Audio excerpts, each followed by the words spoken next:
it's been so fun. But I mean, as many parents will know, the sleep changes. Let's put it that way. It really does. As you said, I've been working with Pampers a lot recently, and they've done loads of research into sleep deprivation and all of it. I think it was 81% of parents experience sleep deprivation, which is, I mean, personally, I feel like that's lower than I would have thought it would have been. It's mental.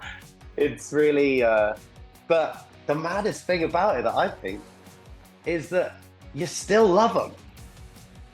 But like, I can't, this is what I cannot believe you go through this whole thing where they wake you up and they poo on you and they wee on you and then all this stuff happens. And then, yeah, you still wake up and you laugh and you love them and you don't let them out of your sight and you just go, oh my God, this is the best thing.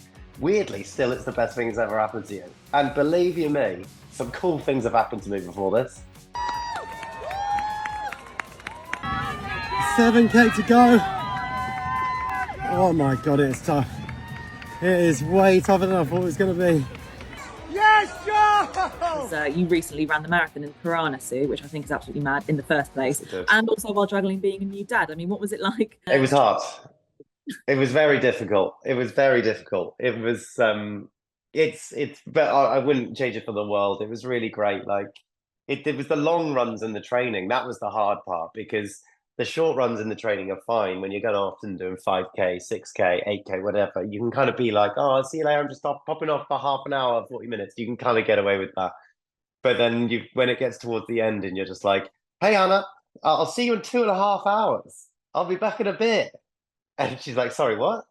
I was leaving without a phone for 2.5 hours. You take all the responsibilities. Bye. It's hard.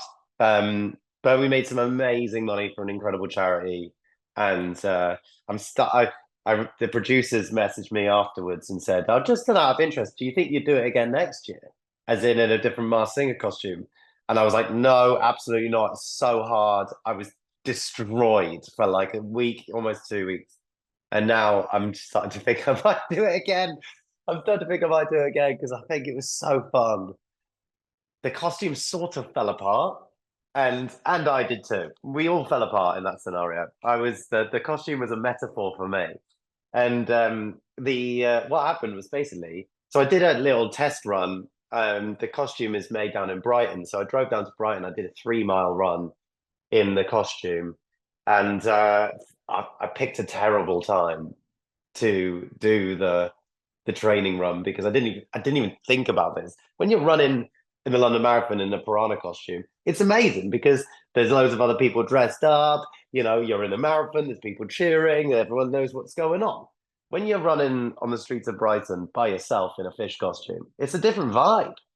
It's a real different vibe. And I picked the worst time. I picked 3 o'clock, which is when all of the people were chucking out of schools. And so I just had like, I'm going to say 25 kids chasing after me, like kicking my tail, like grabbing my fins, being like, oh, fish boy, fish boy. It was horrible. I was basically, I was only supposed to run 1.5 miles. I ran 3 because I was just running away from children. And then the race started about a couple of weeks later, and it was amazing. I was running with some great friends, and I got the costume on, and I was all good and strapped up, and it's like a sort of backpack inside, really. And the way the costume works, you could see out of the teeth, basically. So you've got this mesh in front of you, you can see out the teeth.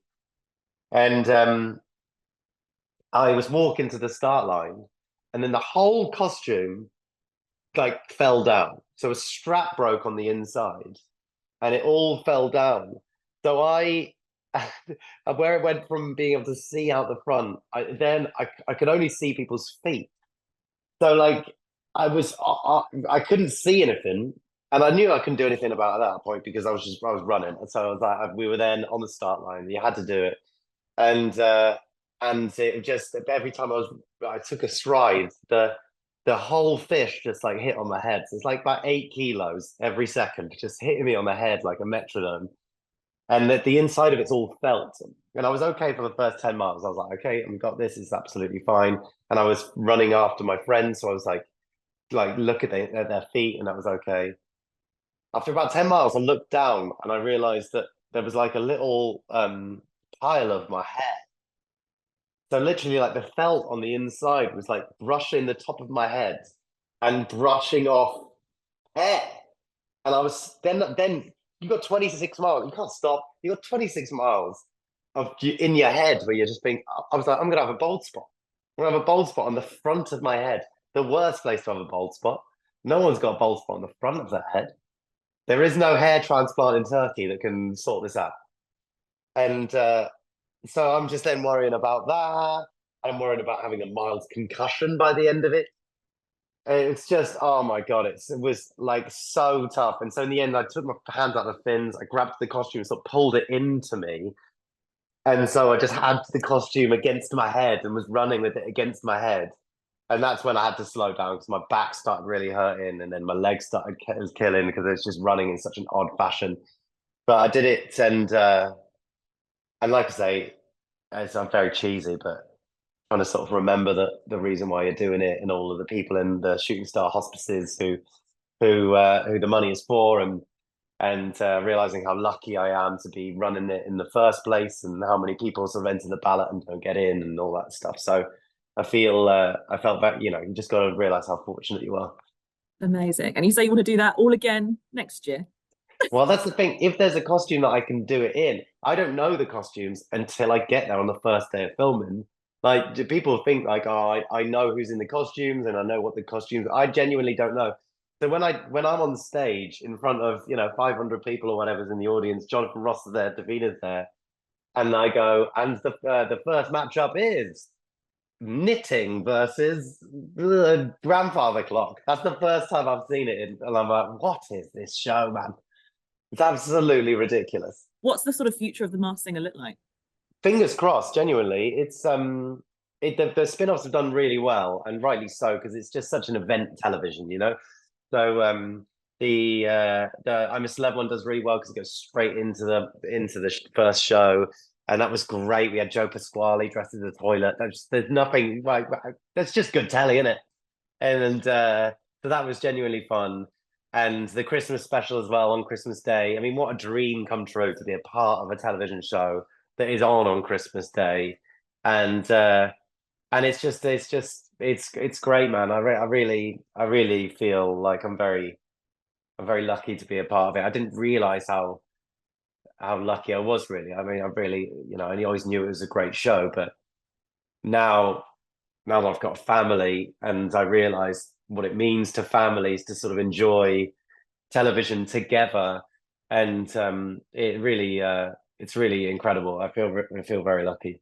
Take it off, take it off, take it off, take it off, take it off, take it off. I can't wait. Take it off, come on. Take it off, take it off, take it off. Please let me right. Take it off, take it off, take it off, take it off, take it off. It's Danny James from Gladiators, which is another kind of massive Saturday night family viewing. Would you like to join the cast for Celeb Gladiators? I kind of messed up. I'll be honest, I kind of messed up because I had a picture of me when I was doing Survivor last year. I looked pretty hench. I was like, this is a good picture. I was thinking of caption. I was like, you can't just go, I look good in this. That's not a good caption. So instead I went, oh, is there anything better than being a gladiator? And but just I didn't think of anything for it. I in fact went on a holiday for like a night. Me and my wife, our first night away without Wild, and I sent send on that caption, and then suddenly the next day everyone was like, "Are you going to be a celebrity gladiator?" And I'm like, "Oh no, I've really messed up here. This is a PR disaster." And so everyone keeps on asking me about it, but genuinely, I don't know if it's a thing or not. But I'll happily do it. Well, I was going to say, it looks like the dream job. Actually, I'll be completely honest. It looks like a lot of fun.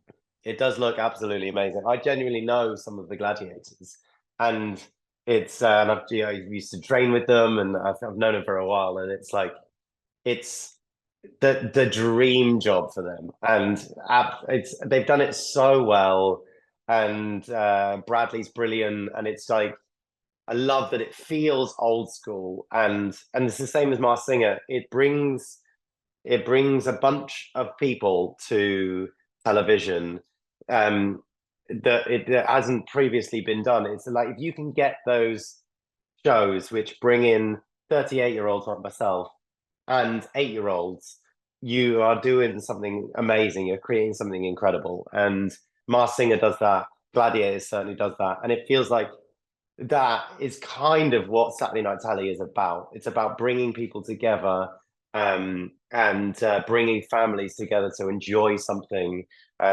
usually for different reasons, but still enjoying it the same amount.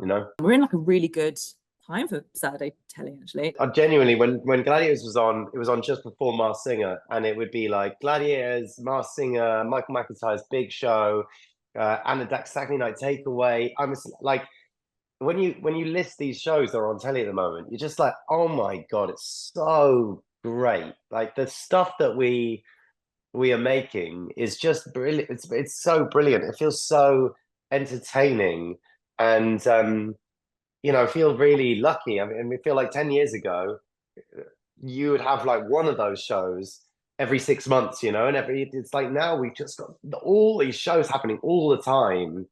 And maybe that's because we've now got streamers and stuff to sort of compete against. Maybe it's that, I don't know. But if that's the case, then we're making better telly than we've ever made. So I feel like maybe the competition's quite cool. Just quickly, you mentioned Survivor. What can you tell us about another series of that?